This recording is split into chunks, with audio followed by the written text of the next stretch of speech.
Temos que cuidar disso tudo, cuidar uns dos outros, e os recursos da nossa vida contribuem para que tudo isso funcione. Quero agradecer pela sua vida, pelo seu comprometimento,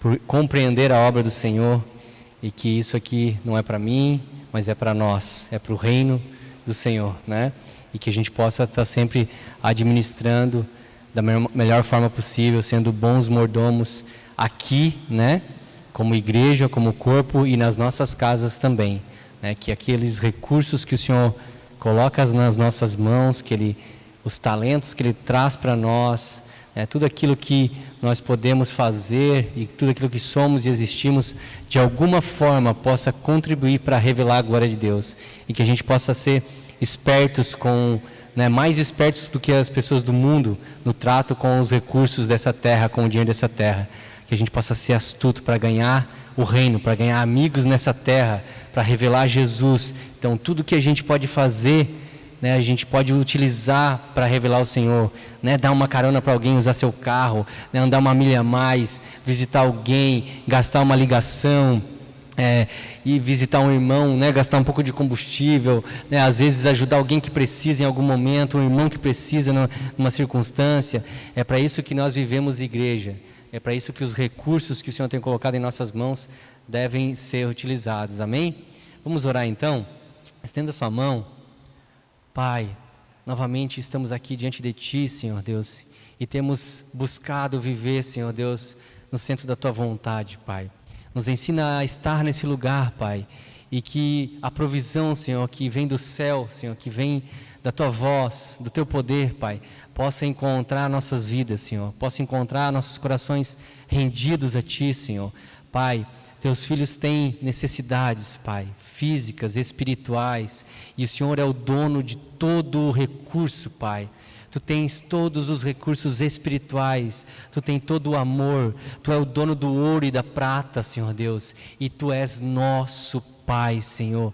Por isso eu Te peço aqui, Senhor, que o Senhor possa ouvir o clamor dos Teus filhos, Pai, e aquilo que há dificuldade, há necessidade, que o Senhor possa se revelar, Senhor, como aquele que derrama e dispõe graça e acréscimos em nossas vidas. Por isso nós Te somos gratos, Pai, por tudo que somos e temos, e porque existimos em Ti agora, Senhor.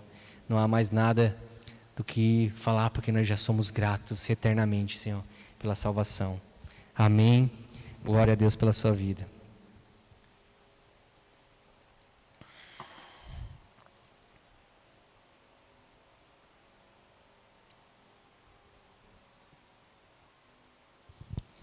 Você pode abrir a sua Bíblia em João 3:6.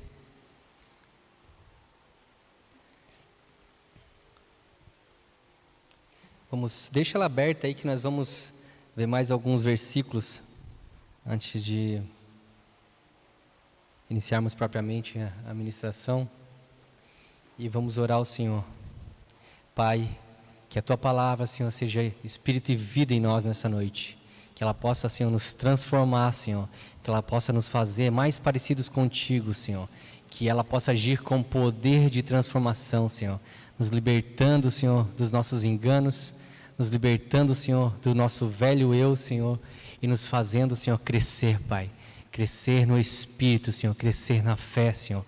E que possamos ser frutíferos nisso, Senhor. Toda boa palavra, Senhor. Completa a boa obra que o Senhor começou em nossas vidas. Em nome de Jesus. Amém. A Bíblia nos fala ali em João 3:6.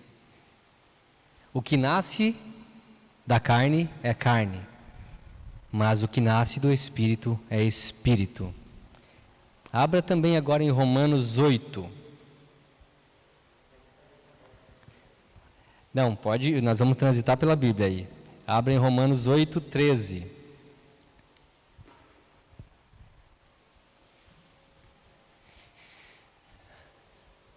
Se nós somos só criaturas, só pessoas criadas, nós estamos somente na carne, porque nascemos só na carne, somos só a alma vivente, mas nós precisamos nascer do Espírito. A Bíblia nos fala aqui, então, João 3:6, que nós precisamos nascer do Espírito também. Romanos 8:13 ao 14, Pois se vocês viverem de acordo com a carne, morrerão. Mas se pelo Espírito fizerem morrer os atos do corpo, viverão. Porque todos os que são guiados pelo Espírito de Deus são filhos de Deus. O Senhor está falando que aqueles que são guiados, são governados, são filhos de Deus. O Senhor planejou que a gente governasse sobre a terra, né? E de fato Ele queria que nós governássemos sobre a terra, inclusive a nossa terra. Você é feito de barro, né? Se for decompor o seu corpo aí, você vai encontrar um punhadinho de barro ali, né? Ferro, cálcio, água, os elementos da terra, né, estão presentes no nosso corpo.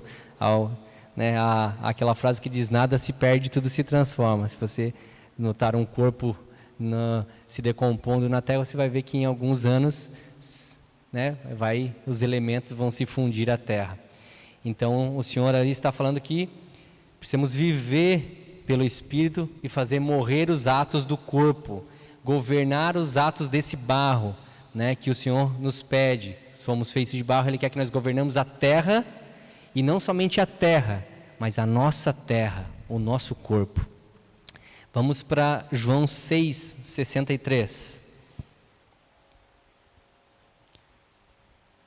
Então, aqueles que são guiados pelo Espírito de Deus são filhos de Deus. Aqueles que são governados pelo Espírito de Deus são filhos de Deus. Nós não podemos ser somente carne, mas precisamos nascer do Espírito. E não podemos só nascer do Espírito, mas precisamos ser guiados para sermos chamados de filhos de Deus. Precisamos governar a terra interior, o barro do corpo que nós fomos criados. João 6:63.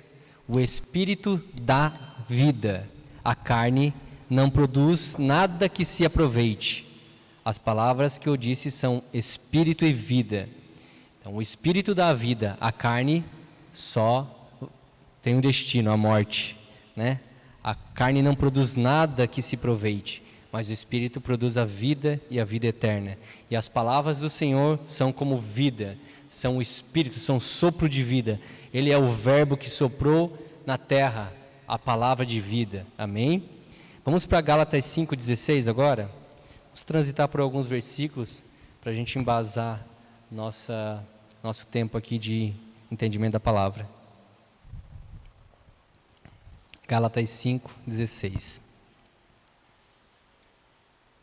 Precisamos ser governados pelo Espírito nesses tempos, nesses dias. Por isso digo, vivam pelo Espírito, e de modo nenhum satisfarão os desejos da carne. Se estivermos sendo governados, vivendo pelo Espírito, atuando no Espírito, permitindo que o Espírito nos governe, né, colocando o nosso corpo carnal na cruz, né, nós não vamos satisfazer os desejos da carne. Mateus 26:41. Vamos lá, mais dois só, gente. Mateus 26:41. A gente vai ficar craque em abrir a Bíblia aí, ou craque no aplicativo da Bíblia, né? Rapidinho a gente...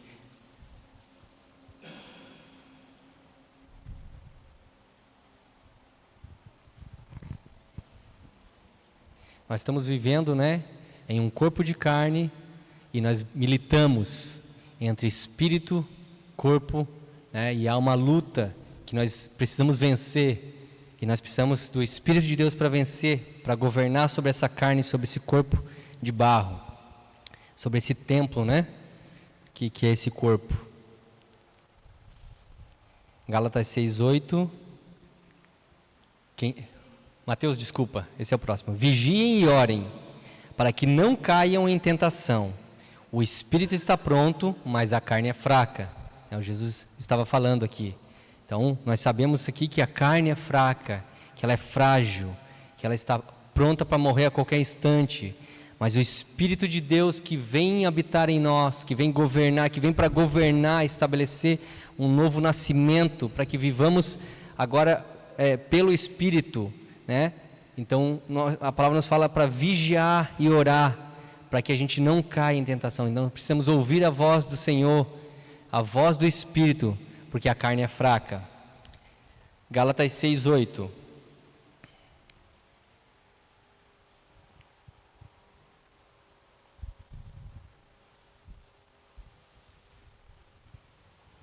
O Senhor Jesus, né, no Getsemane, estava ali sofrendo, né, as aflições da fraqueza da carne, né, estava em angústia, em sofrimento, e Ele pediu para que, né, eles pudessem vigiar e orar com Ele, para que não caíssem em tentação. E mesmo assim os discípulos, né, não conseguiram naquele momento estar com o Senhor, eles dormiram, né, estavam talvez cansados ou até distraídos, e não conseguiram entender o que o Espírito estava falando. E isso é uma falta de governo, né, que o Senhor estava sempre trazendo, ensinando os discípulos a estarem governando, porque a carne é fraca. Eu falei Gálatas 6:8 agora, né? Amém? Isso? Quem semeia para a sua carne, da carne colherá destruição, mas quem semeia para o Espírito, do Espírito colherá a vida eterna. Então nós precisamos estar semeando a palavra, semeando e ouvindo a palavra, para estarmos colhendo de vida eterna e semeando vida eterna. E para isso nós temos que vencer as obras da carne, porque a semeadura da carne é destruição, é uma colheita ruim, é uma colheita que prejudica, é uma colheita que vai nos fazer mal, que vai nos levar ao inferno, à destruição completa. Então precisamos semear no Espírito, viver no Espírito. Romanos 8:9 para finalizar. Precisamos então estar governando, dominando sobre a carne, discernindo, né, o homem de barro, a velha criatura, né, e o Espírito que nos fez nova criatura, o Espírito que nos deu vida, o Espírito que nos governa, que nos faz vigiar, que faz a gente produzir vida. Então precisamos governar sobre a carne. Em Romanos 8:9, a gente pode ler lá então. Entretanto, vocês não estão sob o domínio da carne, mas do Espírito. Se de fato o Espírito de Deus habita em vocês, e se alguém não tem o Espírito de Cristo, não pertence a Cristo. Repetindo, entretanto, vocês não estão sob o domínio da carne, mas sob o domínio do Espírito. Se de fato o Espírito de Deus habita em vocês. E se alguém não tem o Espírito de Cristo, não pertence a Cristo. Isso é muito importante, a gente está entendendo. Muitas pessoas estão sob o domínio da carne e de fato talvez não tenham o Espírito, mas nós precisamos ter o Espírito. Se a gente não tem o Espírito, nós não pertencemos a Deus. Então há pessoas que dizem que creem, mas não obedecem ao Senhor, e não obedecem porque não são governados. Então até os demônios dizem que creem e tremem de medo. Mas nós precisamos entender que precisamos dominar sobre a carne, governar sobre esse barro que está aqui, que é desta terra, que deseja essa terra, o seu corpo, os seus sentidos, a sua alma deseja, pertence a essa terra, deseja este lugar, e você vive lutando contra isso. Então para isso nós precisamos governar a nossa alma, governar, né, o nosso corpo e trazê-lo, né, cativo à mente, pela mente de Cristo. E o que a gente pode entender com isso? Que estamos nessa luta, né, entre alma e espírito, entre corpo, alma e espírito. E nós já até falamos sobre isso. E nós vivemos hoje um mundo de muito sentimentalismo, de muita alma, de muita emoção, de muito sentir. E essas pessoas, e até mesmo nós, né, às vezes são por demais almáticos. Né? A gente já ouviu falar sobre essa palavra, né? Ser almático. O que é ser almático? Né? O dicionário fala que o almático é aquele que toma decisões através dos sentidos da alma, que é a sede dos desejos, da emoção e, por fim, na conclusão da vontade. Né? Ali você tem os seus desejos, as suas emoções, e aí por fim você conclui com a sua vontade, você traz para fora a vontade. Aí a sua vontade, se uma pessoa é almática, ela normalmente vai trazer a vontade para fora daquilo que é almático, daquilo que é sentidos, emoções. Ela é governada pelos seus sentidos, pelas suas frustrações, pelos seus medos, pelas aflições. Ela é governada pela dor, né? E ela age meramente nos sentidos da emoção e nos desejos humanos. E isso é uma pessoa almática. A pessoa almática é aquela que se deixa governar, então, pelos desejos, emoções e vontades. Então, nós estamos vendo aqui, então, que aqueles que estão na carne, ou que às vezes acabam errando, eles acabam adentrando em um momento, né, almático, um momento sentimentalista, às vezes, um momento onde não há o governo do Espírito, né? E muitos de nós, às vezes, agem dessa forma, às vezes eu ajo dessa forma, porque nós invertemos o governo no pós-Éden. Quando a gente saiu do Éden, foi invertido o governo, né? Pois nós perdemos a presença de Deus quando saímos do Éden. Quando Adão saiu do Éden, ele perdeu a presença de Deus. E aí ele passou, a coisa se inverteu, ele passou a ser governado por aquilo que ele via externamente. Então era aquilo que ele via e sentia externamente. Então era de fora para dentro, né? Corpo, alma e espírito criado, alma vivente. Então o homem parece que foi invertido. Os olhos se abriram, ele passou a desejar as coisas da carne. Ele passou a ser governado pela fome, pela sede, pelo medo. E logo Caim ali, né, se enfureceu e matou Abel. Então ali o homem já passou a ser governado pelas suas emoções, seus sentidos. E ali já começou, né, o caos, o erro que nós vivemos até hoje. Então todos nós dependemos do dia e de circunstâncias, todos nós, dependendo do dia e das circunstâncias, podemos ser, de certa forma, almáticos, né? Sentimentalistas. A gente perde, às vezes, a capacidade de discernir as coisas, discernir a verdade, porque nós estamos ali em um momento, né, onde as coisas estão bagunçadas, nossas emoções, a gente não consegue ver com clareza o que está acontecendo, dá aquelas dor de barriga, frio, né? Nós nos angustiamos e, às vezes, tomamos decisões por demais equivocadas, inclusive às vezes por problemas que nós mesmos criamos, por sermos e estarmos às vezes em posições, né, muito almáticas. E o que a gente pode entender com isso? Que a gente não pode servir a dois senhores. Nós não podemos servir ao Espírito de Deus e à nossa alma, e ao nosso eu, servir ao Senhor do nosso eu. Mateus 6, 24, você não precisa abrir lá, a Bíblia nos fala que ninguém pode servir a dois senhores, pois odiará um e amará o outro, ou se dedicará a um e desprezará o outro. Vocês não podem servir a Deus e ao dinheiro. Óbvio que aqui o Senhor estava falando das riquezas do mundo, mas a riqueza do mundo também representa um Senhor que nos domina por causa da nossa carne, né? Então assim, o dinheiro é a representação máxima do eu. De certa forma, o dinheiro, o poder do mundo, o poder do consumo, de realizar os desejos da carne, ele é essa representação máxima do eu nesse governo, né? Ele é um senhor, é mamão, é um Deus que exerce domínio e governo. Então, ele de certa forma exerce um governo sobre nós. Então, nós não podemos servir a dois senhores, precisamos servir ao Espírito de Deus, como novas criaturas, para que a gente não viva uma vida, né, de enganos, que a nossa alma prega peças para nós, onde nós olhamos aquilo que está fora e desejamos, né, porque o nosso corpo quer, nossos prazeres, né? Onde está o nosso tesouro? Nosso tesouro no reino é um dinheiro espiritual, que deve ser o reino de Deus. Nós não podemos ser governados pela nossa alma, pelos tesouros dessa terra. Não, nós precisamos ser governados por um dinheiro eterno, um tesouro eterno, algo de valor eterno. Esse deve ser o nosso governo, o nosso dinheiro que está dentro de nós, que é o reino de Deus, né? Lá em o reino, eu não separei o versículo, não coloquei aqui o versículo, mas eu vou ler, está na Bíblia. Pode ficar tranquilo. Eu perdi o versículo aqui.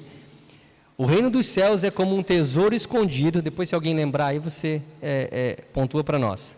O reino dos céus é como um tesouro escondido num campo. Certo homem, tendo-o encontrado, escondeu-o de novo, e então, cheio de alegria, foi, vendeu tudo o que tinha e comprou aquele campo. O reino dos céus também é como um negociante que procura pérolas preciosas. Encontrando uma pérola de grande valor, foi, vendeu tudo o que tinha e a comprou. Então, o que o Senhor está falando aqui? Que, né, nós estamos entregando tudo pelo reino, pelo Espírito de Deus, para que Ele nos governe. Nós temos que dar tudo, né, aquilo que somos, existimos para que Ele nos governe, porque o nosso tesouro não pode ser as coisas, não pode ser nossos sentimentos, não pode ser nossas emoções, o desejo das coisas desse mundo, porque senão nós vamos, né, estar atuando, né, nos desejos enganosos do nosso coração. Mateus 44, amém. 13, 44, eu não tinha separado o versículo, obrigado Pedro. Então Mateus 13, 44. Então a gente está vendo ali, né, que nós que temos que estar com esse tesouro interno que vai nos governar, que vai estabelecer o reino de Deus, e o reino tem um governante, o reino de Deus tem um rei, e ele estabelece um governo. Quando um rei se apresenta, ele tem um governo, ele tem uma regra, ele tem uma lei, né? O nosso Deus, a lei dele é a lei do amor, a lei do espírito de vida, a lei do amor ao próximo, a lei do amor de Deus, né? A maior lei de todas é o amor, e o Senhor quer que nós vivamos nisso, que nós tenhamos o reino de Deus como o nosso dinheiro, como a nossa pérola de valor, como aquilo que vai estar sendo base para as nossas decisões, e não nossas meras emoções e sentimentos. A nossa alma ela é composta, né, de vários sentimentos que devem ser controlados pelo Espírito Santo. Quando não é governada por Cristo, é um desastre. A gente vê o mundo aí e tem visto cada vez mais coisas horríveis, pessoas que parecem bicho, animais, né? Que elas são governadas pelo desejo mais primitivo, e ela te mata para obter o que ela quer, um tênis ou qualquer coisa, ou simplesmente ela cismou com alguma coisa, ela é governada, né, pela sua alma ali, e sobre o domínio das trevas, né? Nós já somos naturalmente fracos, né, em nossos desejos, em nossas emoções, temos esse corpo de carne que nos atrapalha, e Satanás ainda se aproveita de tudo isso para nos fazer viver nas trevas, e muitos de nós acabam sofrendo demais por estarem somente vivendo, né, nas emoções, está com a sua mente talvez sempre ligada às emoções. As emoções em si não são ruins, mas elas precisam ser governadas pelo Espírito, né? O Espírito nos coloca atitudes que governam a nossa alma, para que a gente possa sentir coisas boas, ordenar nossa alma. Então o Espírito dá o controle das emoções. Então ele é esse que precisa governar nossas emoções, senão nós vamos sofrer aí de duras penas, né? E aí uma pergunta: você tem sido governada pela verdade presente, pelo Espírito Santo? Por que eu falo verdade presente? Porque existe uma verdade agora aqui conosco, que está dentro de você ou não. Se você nasceu de novo, se o Espírito está aí, ele é suficiente para governar você agora. E aí, essa verdade presente, ela tem governado a sua vida? Ela tem estabelecido a direção da sua vida? Ou você ainda sofre muito, né, com depressões, com ansiedades, sabe, com a finitude da vida, com a escassez, sabe, que te faz sofrer, que falta isso, falta aquilo? E não é errado nós buscarmos coisas lícitas, mas às vezes a gente não tem nossos olhos embaçados, porque a gente não consegue ser governado pelo Espírito. Então fica uma pergunta para nós: como nós temos sido governados? Ou pela nossa carne e alma? Ou você tem sido muito carnal, natural, dessa terra, né, então almático? Será que é isso que nós temos visto no espelho, quando Jesus diz que quer ver a imagem dele no espelho refletida? Ou será que nós estamos vendo, né, nossa carnalidade ali, nossa naturalidade, né, as coisas dessa terra? Temos visto, né, nossa carne e nossa alma governar nossos sentidos, e aí estamos sendo pessoas sentimentalistas e almáticas, né? E eu não quero que você pense que você é almático, não. Todos nós, de alguma forma, somos em certos momentos, sabe? A gente está aqui brigando com essa natureza que olha só porque é transitório, olha para o sofrimento, para a nossa dor, para a dificuldade, né? Não entende o tempo de Deus, e às vezes a gente se aflige, a gente não consegue entender que Deus olha do eterno, Ele vê as coisas prontas, Ele está seguro, nada sai ao seu controle, mas a gente fica angustiado, né? A gente está passando por momentos difíceis, a gente fica sofrendo, e a gente só consegue olhar para a nossa dor, para a nossa dificuldade, e aí a gente fica o quê? embaçado, as nossas vistas ficam embaçadas, e aí Satanás se aproveita da fragilidade da carne, e aí deposita ainda mais, né, setas malignas, que fazem com que a gente perca a capacidade de se enxergar por meio do Espírito, de governar pela faculdade do Espírito, né? Então as pessoas, elas invertem a ordem, como a gente já falou. Elas colocam às vezes o corpo, a carne, o exterior, a aparência em primeiro lugar. Mas em toda a Bíblia sempre veremos outra ordem, né? Espírito, alma e corpo, um governo que vem de dentro, né? Porque o véu se rasgou para que o Espírito viesse para dentro e ele pudesse governar de dentro para fora, para que o Espírito de Deus se fundisse ao nosso espírito e nós nascêssemos de novo e pudéssemos viver agora um outro reino, um outro governo, uma outra forma de vida, uma outra forma de estabelecer direção em nossas vidas. Mas muitos de nós ainda estão vivendo por meio dos seus sentidos, suas faculdades, seu corpo, sua carne, o exterior, a aparência em primeiro lugar. Temos visto tanto isso nesses dias, né? Tanta aparência e tanta dificuldade de a gente ver quem nós somos, olhando para o que está lá fora, né? Então uma pessoa almática, ela não consegue se manter firme, né? No que acredita, no que quer, no que pensa, no que anseia, no que deseja. Nós precisamos estar firmes. Se o Senhor é uma firmeza, é uma rocha em nós, que nos faz saber o que queremos, o que somos e para onde vamos. Então, quando nós estamos meramente, né, ouvindo os nossos desejos, as nossas emoções, nós ficamos, né, com as nossas emoções turvas, a gente não sabe bem o que quer, a gente não pensa direito, a gente não sabe o que anseia, nós não sabemos de fato o que desejar, nós estamos sem direção às vezes, perdidos, né? Nunca temos certeza de nada, não sabemos o que sentimos, sempre tem uma interrogação em tudo, no que a gente pensa. A pessoa normalmente é inconstante em tudo, né? E por causa disso não consegue se conhecer, não tem ideia de quem é, muito menos do que quer. Então, às vezes, porque você fica à mercê das circunstâncias, sabe, desse mundo. E aí você fica sem saber quem você é. Porque se você se posiciona no Espírito como filho de Deus, você sabe quem é. Você sabe o reino que você vive, você sabe quais são as regras desse reino, né? Como se vive, como se adquire direção para a vida, como nós estabelecemos a nossa vida baseada no poder de sermos chamados filhos de Deus. Sermos filhos de Deus. Então nós temos nosso caráter fundamentado em sermos filhos de Deus, e isso tem que completar a nossa vida. Precisa nos estabelecer em um lugar de segurança, porque nós estamos visualizando coisas eternas, e agora as coisas circunstanciais que os nossos olhos desejam, que a nossa carne, a nossa alma deseja, já não são mais, né, tão sólidos assim, tão desejáveis, porque nós estamos agora ouvindo, né, a voz de um pai, porque nos tornamos filhos, né? Então a gente começa o quê? Ser mais constante, ser mais firme. Nós sabemos onde vamos, o que queremos, quem somos. Isso muda muita coisa, gente, na nossa vida. Quando nós sabemos quem somos. Você já perguntou, você tem na ponta da língua quem você é? Se eu te perguntar quem você é, às vezes eu faço essa pergunta para Noemi. Noemi, tu sabe quem tu é? Assim, eu sou tua filha. Às vezes ela tinha dúvida. Eu sou filha de Deus. Sabe, isso estabelece um princípio, uma herança, um legado, algo que você é, de onde você vem, sabe?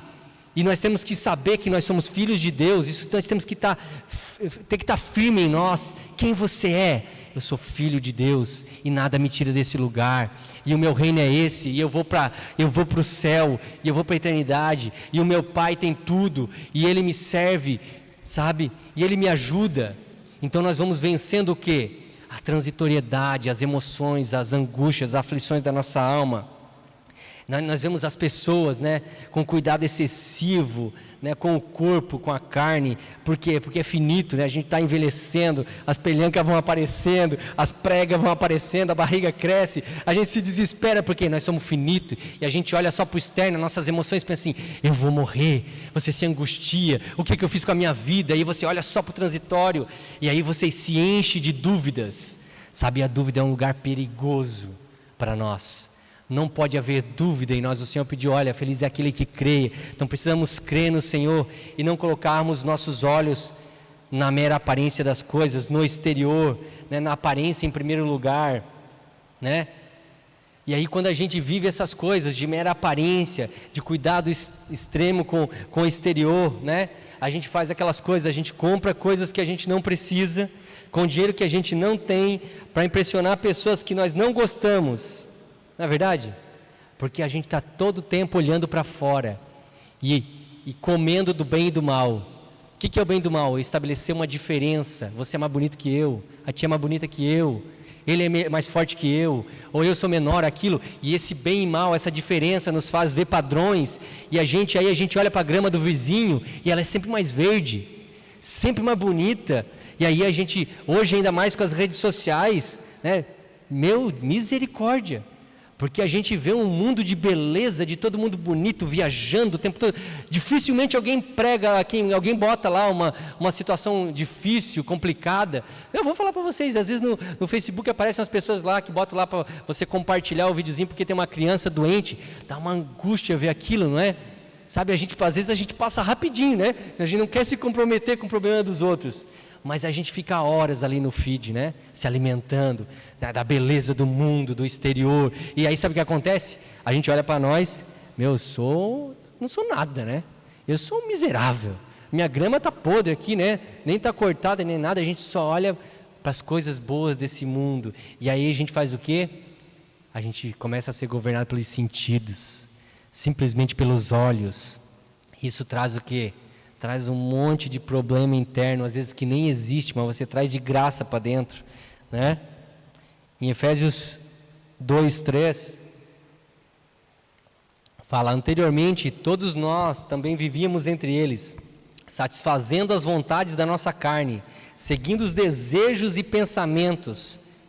Como os outros, éramos por natureza merecedores da ira. Glória a Deus que não tem aqui ninguém que não nasceu de novo, amém? Mas se por algum motivo você acha que não nasceu de novo, que não tem o Espírito de Deus, né, mude rápido, porque o Senhor é amor e Ele está sendo ofertado a nós. Basta nós nos voltarmos a Ele, abrirmos os nossos olhos e desejarmos a sua vida habitando em nós. Então, eu já fui essa pessoa, né, satisfazendo só as minhas vontades, as vontades da carne, os meus desejos, seguindo os meus pensamentos, as minhas ideias, né?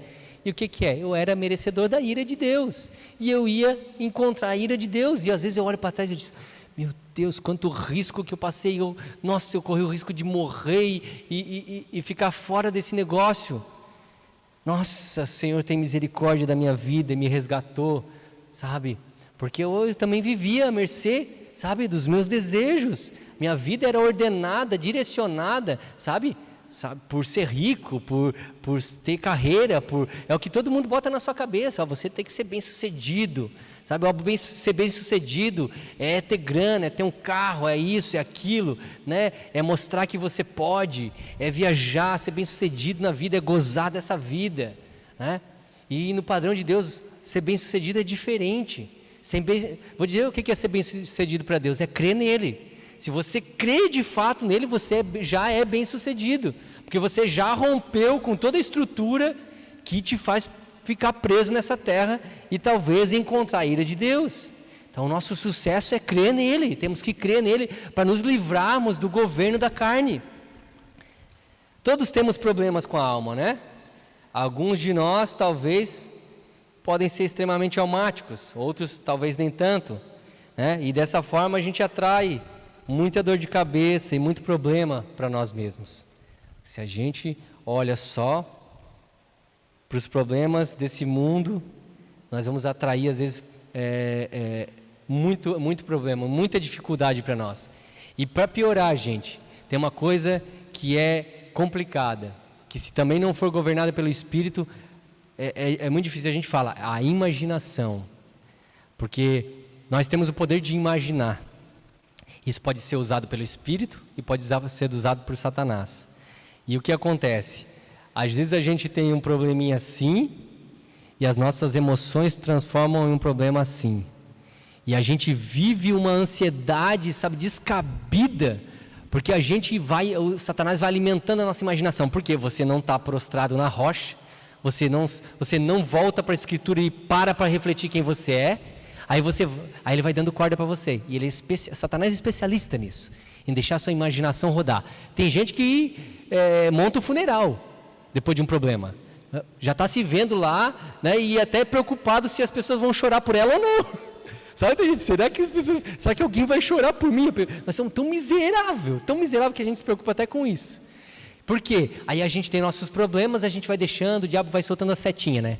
Ele só vai vendo onde você vai. Daqui a pouco você está lá, né, sofrendo uma coisa que o Senhor diz assim, para que tanta ansiedade? Cada dia o seu mal. Olha, não se trata de comida e bebida. Volta para cá, para o simples, sabe? Volta para o meu governo. Não vai nessa onda aí. Satanás, ele é especialista em dar cordinha para a gente se enforcar. Não é assim que diz, né? Quando você botou lá a corda no pescoço, ele faz o resto, né? Tem um ditado que diz assim, as pessoas falam isso aí. Então, gente, nós precisamos dominar sobre a carne.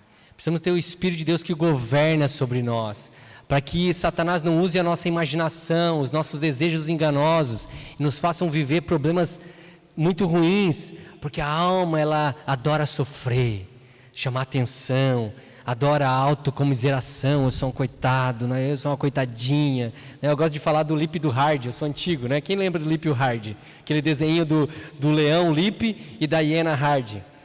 Eu sou antigo, a maioria não vai lembrar do Lip e do Hard, né? A hiena falava assim, o leão era otimista, o leão falava, não, vai dar certo, não sei o quê. E a hiena só dizia, ó céu, só vida, ó azar, isso não vai dar certo, né? E tem gente que é o hard, né? Hard em inglês é difícil, né? Tem gente que é difícil, tá sempre, ó céu, só vida, não vai dar certo, que difícil, ó azar, né? Por quê? Acha que a sua sorte está dependendo das circunstâncias. Não, a nossa sorte está no Senhor, já temos toda a sorte, sabe, não somos mais dependentes de coisas circunstanciais, e se alguma coisa acontecer, nós já louvamos o Senhor, porque nós não dependemos mais dessa terra. Então nós não podemos, né, atuar nesse espírito, nessa coisa, né, de alma sofredora, de autocomiseração, de estarmos buscando a atenção das pessoas por sermos coitadinhos, sabe? A alma adora as tristezas sem explicação, né? Porque ela começa a imaginar e criar cenários e tal. Adora complicar o descomplicado, adora chorar sem motivo, dramatizar, adora se apaixonar sem o consentimento da mente. A gente gosta de se apaixonar de qualquer forma, e aí, né, a gente não consegue mais nem enxergar a realidade, né? Tá todo mundo ao nosso redor dizendo, ó, vai dar ruim, você não viu como é que é essa pessoa, ela faz isso, aquilo outro, né? Quem é mais maduro às vezes vai e diz, olha, isso não vai dar certo, você não está vendo, mas a gente fica cego pelos nossos sentimentos, né? Porque aí o que passa a governar? A emoção, o desejo carnal, a paixão, né? O fogo do corpo, né? E aí o que acontece? A gente abandona a realidade, abandona a verdade da palavra que nos diz, não vá ali e vá aqui, e a gente se entrega para essas coisas, né? Então, a gente adora, né, tomar atitudes sem pensar. Para a alma não existe consequência, né? A alma adora desamar sem motivos. Adora se apegar e confiar cegamente a desconhecidos. Adora atenção. A alma gosta, né? O eu, né, ali gosta de atenção. Adora conversar por horas, batendo na mesma tecla do mesmo problema, mesmo assunto, sem a mudança das atitudes que acabariam com o problema, né? Porque sem o problema, sem atenção. Os almáticos vivem a vida na mente do velho homem, na imaginação, na ilusão. Criam na mente uma vida perfeita que gostariam de estar vivendo e perdem horas, dias e anos vivendo uma vida de devaneios. Às vezes eu queria resolver meus problemas com Mega Sena, sabia? Várias vezes, se eu acertar na Mega Sena, né? A gente não fica... Essa é a imaginação da gente. A gente está sofrendo, é difícil as coisas, a gente pensa numa solução fácil e prática. Eu vou acertar na Mega Sena, meus problemas estão resolvidos. A mente vai para a ilusão, a gente confia em uma coisa que tem uma possibilidade em 1 milhão. E sei lá, quantos milhões. Que a gente quer se agarrar a alguma coisa que possa criar um momento de alívio, para a gente alcançar um alívio ali momentâneo. A gente cria ilusões, né, para afagar nossa alma ali desgovernada, né? Então nós vivemos essas coisas que às vezes são irreais. A nossa alma cria essa vida, né, às vezes perfeita que a gente gostaria de ter, e aí a gente vive sofrendo por buscar uma coisa que às vezes não existe, né? Mas se a gente estar no Senhor, nós vamos desfrutar de alegria tremenda, sabe? Os almáticos são muito difíceis de lidar, assim como nossos momentos almáticos também. Às vezes a gente se posiciona em uma circunstância que a gente fica cego, o nosso eu se levanta, a gente fica, duro, a gente endurece nosso coração por causa do nosso eu, né? E a gente entra na nossa emoção ali, é difícil de mudar a situação, você não vê mais nada. Então, às vezes é difícil de lidar com nossos momentos almáticos com pessoas que são extremamente sentimentalistas, né? Que vivem ordenadas por suas emoções. É difícil para aturar uma pessoa assim, ou a gente quando nós estamos nesses momentos, né? Os pessimismos, ouvir a mesma ladainha sem nenhum sinal de mudança, né? Sem nenhum sinal de vontade de mudar, né? Ouvir as mesmas falas, não sei o que eu tenho, não sei o que fazer, não sei porque não tomo essa ou aquela atitude, não estou conseguindo, né, lidar com os almáticos, ou em momentos almáticos é uma tarefa complicada, porque muitas vezes não existe um problema sério, não existe tristeza causada por situações que realmente levariam à tristeza. Não se pode enxergar os motivos do que aflige um almático, porque geralmente são motivos, às vezes até tolos, bobos, e aí são extremamente dramáticos, né? E às vezes totalmente sem noção, porque eles entram em lugares que você perde o controle, você entra em lugares que você perde o domínio, o governo. E, gente, eu já me vi nessas situações, sabe? O teu eu se levanta de uma forma e você não quer ver mais ninguém, né? Você não quer, por mais que você está vendo que as pessoas estão falando que é errado aquilo que você vai fazer, você se posiciona num lugar ali e diz, não, eu vou, é assim, e não sei o quê, até para não dar o braço a torcer, para não dizer que você está errado, sabe? E aí a gente se complica, né? A gente acaba, né, produzindo muito problema. Então a resolução de todos os problemas de um almático está na simples mudança de pensamento e consequentemente atitude, mas isso não é fácil, gente.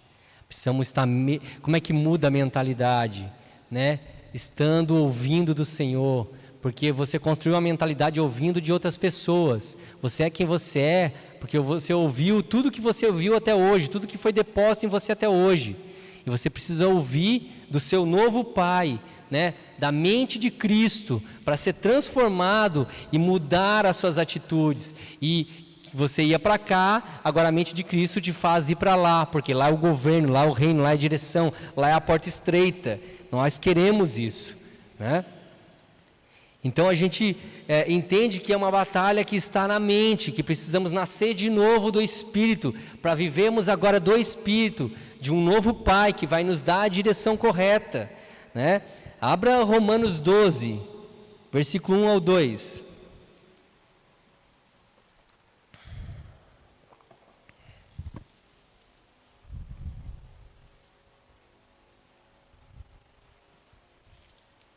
O Espírito precisa governar minha e a sua emoção, meus irmãos.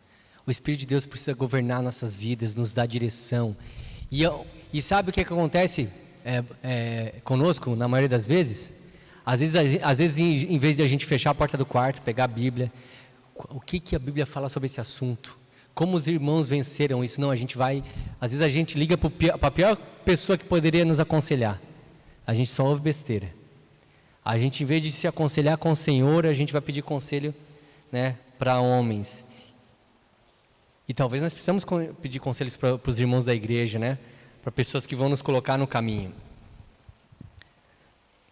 Romanos 12, então 1. Portanto, irmãos, rogo pela misericórdia de Deus, que se ofereçam em sacrifício vivo, santo e agradável a Deus. Este é o culto racional, ou seja, espiritual de vocês. Não se amoldem ao padrão deste mundo, mas transformem-se pela renovação da sua mente, para que sejam capazes de experimentar e comprovar a boa, agradável e perfeita vontade de Deus. Então, se a sua mente for renovada, Romanos 12, 1, é isso? Amém. Tá certo. Então, nós vamos ter a mente renovada, sabe? A gente vai poder experimentar, não de dor e sofrimento meramente, sabe, dessa terra, mas de comprovar a boa, agradável e perfeita vontade de Deus, que nos faz ser alegres em meio a circunstâncias difíceis, que nos faz experimentar a paz que excede o entendimento. Essa é a mente de Cristo, que já vê as coisas eternas consumadas, sabe? 2 Coríntios 10, 3, eu vou ler aqui. Pois embora vivamos como homens, não lutamos segundo os padrões humanos.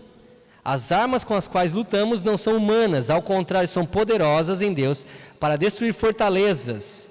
Destruímos argumentos e toda pretensão que se levanta contra o conhecimento de Deus e levamos cativo todo pensamento para torná-lo obediente a Cristo.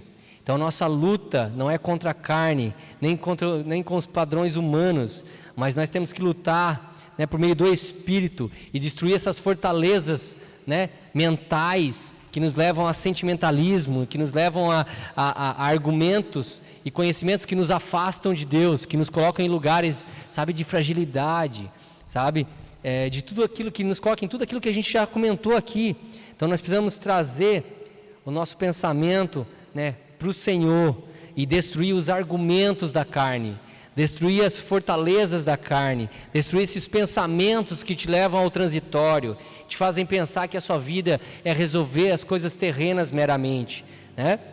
A gente vê as pessoas que vivem com os sentidos nessa terra, né? E a gente vê muitas frases, né, baseadas na satisfação da alma, no se sentir bem. Nós vemos diversas frases, eu até tirei algumas aqui que eu vi, né? Te ver as pessoas falando, a vida é muito curta para fazer o que você não gosta. Então você tem que sentir o que você gosta, tem que viver o que você gosta, né? Na dúvida entre o certo e o errado, faça o que te faz feliz, né? Porque o importante é ser feliz, né? A vida é curta, o importante é ser feliz. Aí esse importante é ser feliz, você vai cuidar do seu, não do outro, né? Porque eu quero ser feliz. Viver para agradar os outros pode ser um grande desperdício de tempo. Nossa, né? Totalmente contra o Evangelho, né? É óbvio que a gente não vai agradar o outro que é filho de Satanás, né? Mas a gente precisa amar o próximo, e amar o próximo é perder. Então, e não tem como você precisa encontrar uma felicidade no Senhor, porque a felicidade que o mundo prega não existe nessa circunstância, né? Porque quando você for agradar o outro, é um desperdício de tempo de fato. E as pessoas não querem agradar os outros, né? Não querem amar o próximo. Outra frase, o que importa é se sentir bem, o que importa é fazer o bem. É até contraditório, né? O que importa é se sentir bem, o que importa é fazer o bem. Só que se você fazer o bem, talvez você não vai ser feliz, como o mundo acha que vai ser, né? Você não vai se sentir bem, às vezes, por fazer o bem, né? Você às vezes não vai se sentir feliz ou se sentir bem por fazer o bem, porque às vezes fazer o bem é negar a nós mesmos, e às vezes isso não faz eu me sentir bem, eu dar pulo de alegria e sair atirando fogos, não. Às vezes é duro, é difícil amar o próximo, né? Amar a esposa todo dia, os filhos todo dia, perdoar 70 vezes 7, né? E aí quando a gente entra na nossa alma, a gente não perdoa 70 vezes 7, muito menos, né? A gente quer ver a pessoa, né, longe de mim, sai de mim, né? Eu quero estar longe dessa pessoa. Meu Deus, não aguento. Imagina, a gente às vezes está distante do Evangelho, do que o Senhor propõe em termos de governo para nós, né? Nós queremos nos sentir de fato muito bem, e a alma vai nos dizer isso e vai dar a tocada. Ela vai falar para você, está desconfortável, vai doer, você está sofrendo, não vale a pena, a vida é curta, né? Se livra disso, não vale a incomodação, né? Mas o que é ser feliz para o Senhor? O que é de fato ser feliz? Jesus pregou no Sermão da Montanha para ensinar e revelar aos homens a verdadeira felicidade, né? Em Mateus 5, 3 ao 10 nós vamos ver, né? Então ele vai falar, não busque felicidade pelos sentidos, ou seja, pelo corpo e alma, mas pelo Espírito Santo. Ele vai falar ali, bem-aventurados, né? Mateus 5, 3 ao 10, sabe o que quer dizer bem-aventurados? Feliz, né? Felizes aqueles, algumas traduções trazem, né? Bem-aventurados. E aí o que é felicidade para Deus? Né? Bem-aventurados, felizes os pobres de espírito, né? O que é pobre de espírito? É aquele que reconhece que sem Deus não é nada, não é nada. Então, se é pobre, né? Se você é pobre de espírito, você reconhece que você não é nada. Pelo contrário, a sua alma quer que você seja tudo, que você governe, que você tenha poder, grana, dinheiro, conforto, sabe, prazer. Esse é o governo da alma, né? E aí ele segue ali, bem-aventurados os pobres de espírito, porque deles é o reino dos céus.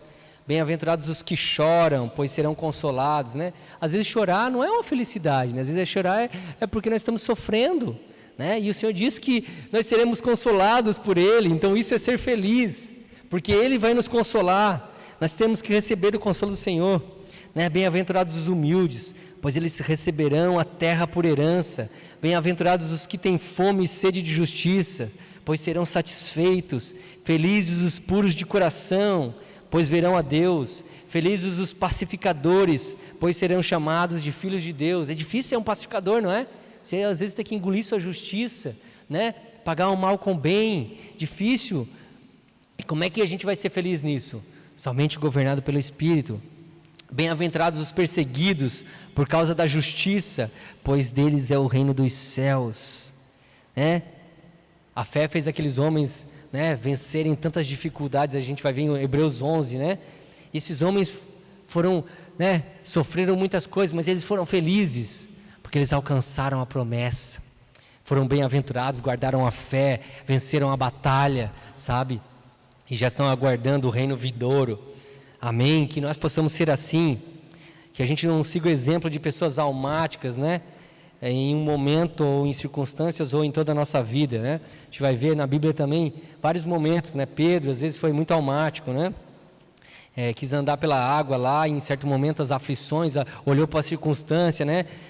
Foi um ato de fé e ao mesmo tempo, né, meio sem saber, ele teve um ímpeto. Ele era as pessoas almáticas às vezes, né, de ter um ímpeto, né, de fazer a coisa, né? Ele já pegava a faca, já cortava a orelha do cara, né? Já dizia que ia morrer com Jesus e depois não entendia direito o que era aquilo, aí voltava para trás, negava 3 vezes. Então às vezes ele falava, ele era governado pelos seus sentidos, né? Jesus manda lá o sinal dos lençóis, né, dos animais, manda ele matar e comer, e ele discute 3 vezes com o Senhor, né? O Senhor diz: ó, mata e come. Não, Senhor. Ele estava discutindo, o Senhor estava mandando ele matar e comer. Ele diz: nunca comi nada impuro, disse ele, sabe? Ele estava ainda na sua alma, olhando para a sua religiosidade e não entendia, sabe, as coisas. Olhava para aquilo que ele aprendeu dos homens e não para aquilo que o Senhor estava ensinando. Ele quis discutir com Deus. Ele disse: não vou comer isso aí. O Senhor: não, mata e come. Não como nada impuro, sabe? E assim às vezes é nós discutindo com o Senhor, sabe, no nosso jeito de ser. Eu sou assim, eu vou morrer assim, e eu não mudo. A gente é duro, né? Então, a gente vê outros, né? Judas também foi almático, né? Acabou ali.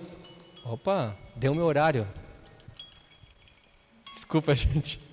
Como é que para isso aqui, Pedro? A pastora não está aqui, aí eu botei 50 minutos, gente, que senão alguém vai me fuzilar. Só despertou meu alarme aí, meu tempo está acabando, né? Acabou meu tempo. Vocês me dão mais um tempinho? Amém? Depois ela vai brigar comigo, tá?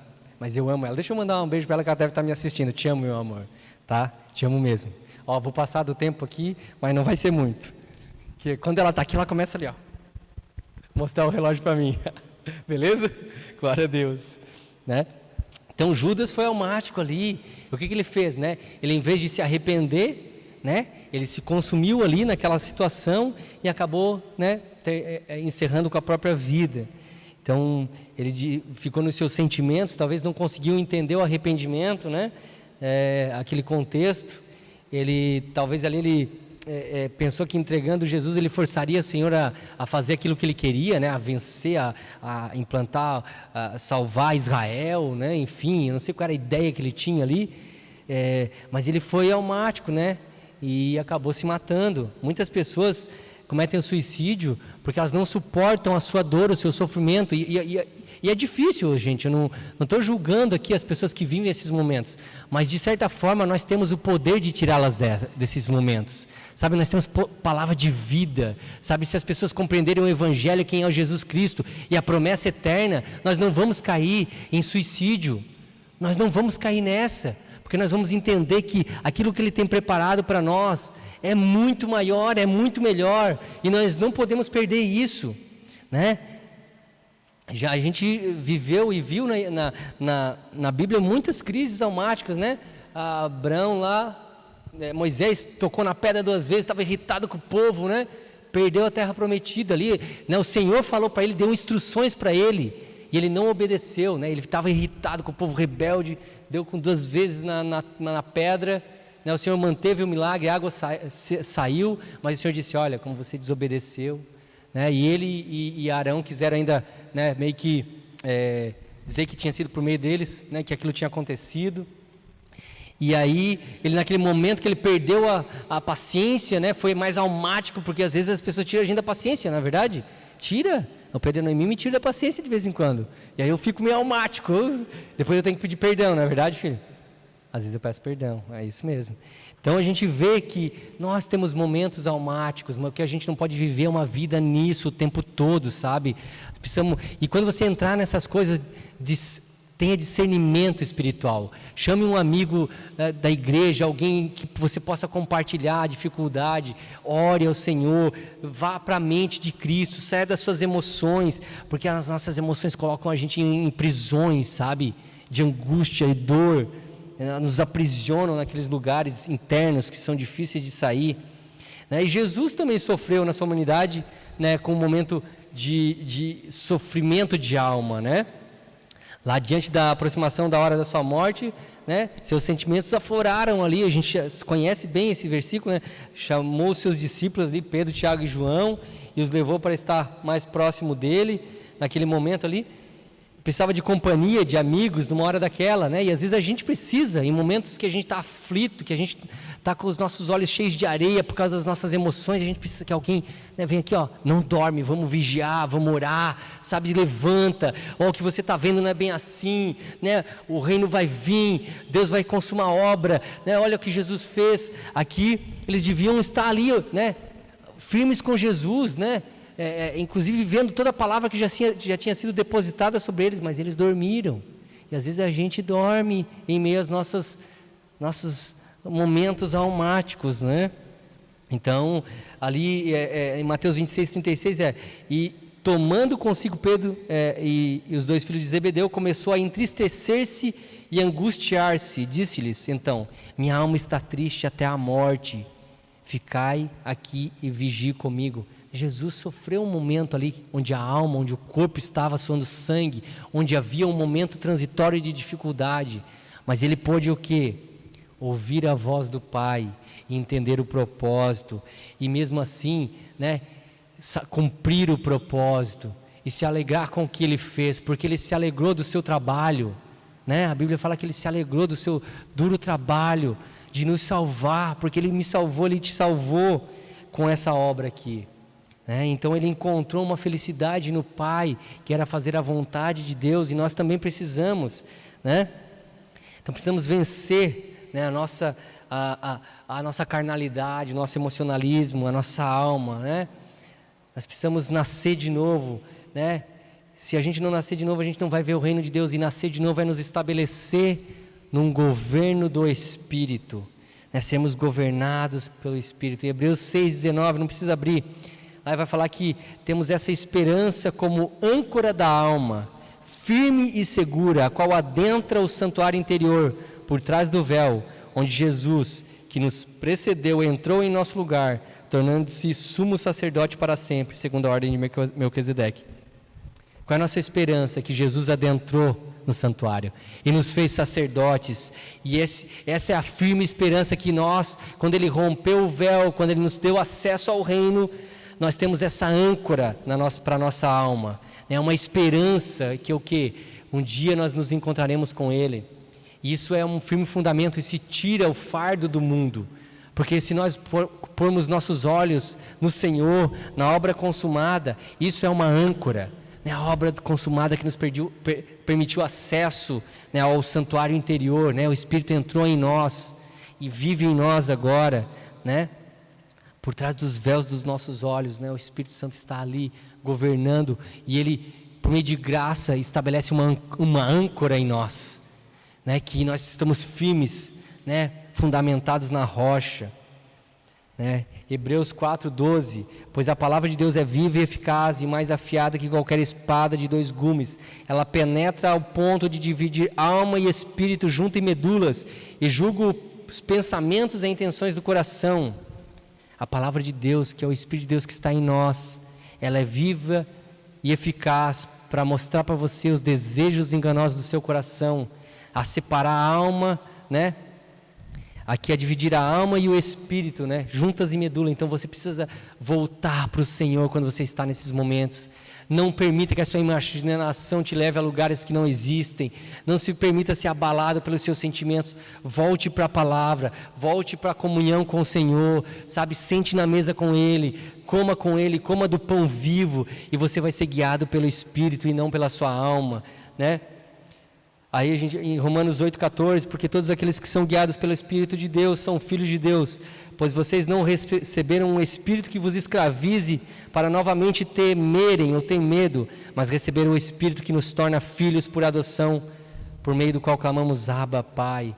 Então, Deus nos faz filhos e nos tira o medo por meio do amor, e o medo é um dos fundamentos das nossas emoções, das nossas fraquezas. O medo, ele se estabeleceu lá, logo depois que o homem e a mulher erraram, né? Veio o medo, sentiram medo, e é isso, sabe, que estabelece a morte, a finitude, que faz com que você se angustie com tantas coisas, sabe?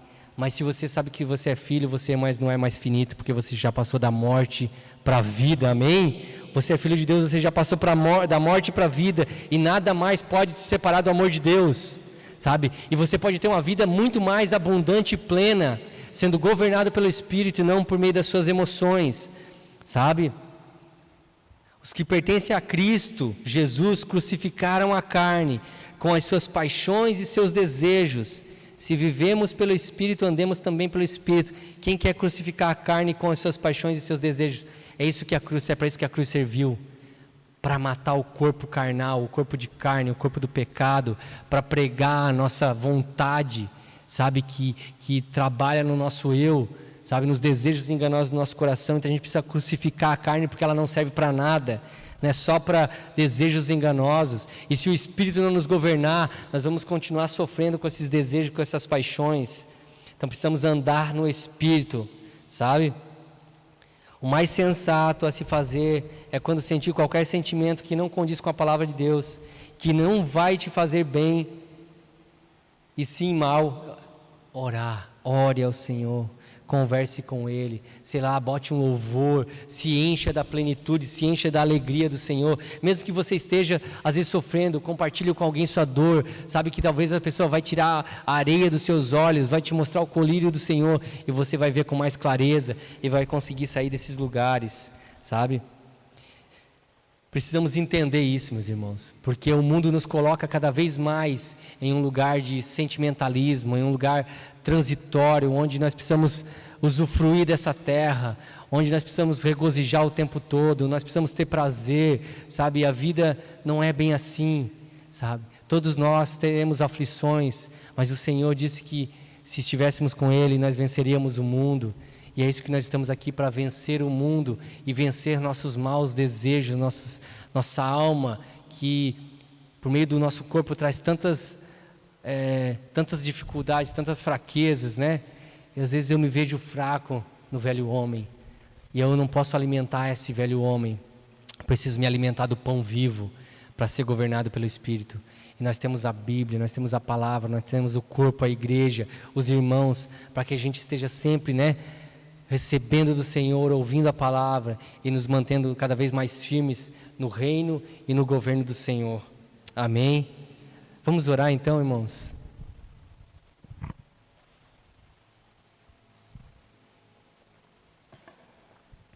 Pai, em nome de Jesus, Senhor, nós sabemos e temos visto e temos ouvido a Tua palavra, que diz que se nós nascemos de novo, se nós recebemos o Teu Espírito, nós não somos mais carnais, ou não somos mais meramente carnais, mas agora temos um Espírito, Senhor, um Espírito de vida, Pai, um Espírito que quer e deseja nos governar, Senhor.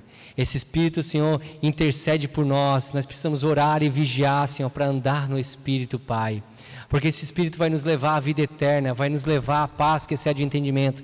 Esse Espírito vai nos revelar, Senhor, que os nossos desejos enganosos, Senhor, porque Ele discerne todas as coisas, Pai. Senhor, nos livra dos nossos momentos almáticos, Senhor, nos livra das nossas angústias, Senhor, nos faz estabelecer nossas vidas na Tua verdade, na Tua palavra, na palavra do Teu Espírito, no Teu sopro de vida, Pai. Nos faz entender Teu reino, Senhor, Teu governo, Senhor Deus, Teu amor, Senhor Deus, Tua soberania, Pai. Nos faz fundamentar a nossa casa na rocha, Senhor Deus, para não estarmos alheios à nossa imaginação, Senhor. Nos faz estar atentos, Pai, porque Satanás é especialista, Senhor, está estimulando a nossa imaginação com setas malignas, Senhor, destruindo nossas vidas, nos colocando desesperança, nos colocando empecilhos, dificuldades que muitas vezes nem existem, Senhor. Nos faz perceber que nem só de pão viverá o homem, mas de toda palavra que nos governa, Senhor. Nos faz perceber, Senhor, que a Tua palavra é um firme fundamento, Senhor. Nos faz saber e ter entendimento que nós precisamos voltar, Senhor, a ouvir a Tua voz quando estamos em momentos de angústia e dor. Senhor, nós temos, Senhor, o Teu Espírito, a Tua graça, Senhor, que nela nós temos acesso a toda a Tua plenitude, Pai. Nos faz mais parecidos contigo, Senhor, porque o Senhor venceu as aflições dessa terra, Pai. E sabemos que no Teu Espírito, Senhor, nós também podemos vencer, Senhor, todas essas angústias e dores transitórias, Pai. Nos faz mais fortes, Senhor, como Teus filhos. Nos faz mais fortes, Senhor, como igreja. Nos faz mais fortes como reino na terra, Senhor Deus. Em nome de Jesus, Pai. Glórias Te damos, Senhor. E Te agradecemos pela Tua palavra que nos dirige e nos governa, Senhor. Amém. Glória a Deus. Amém.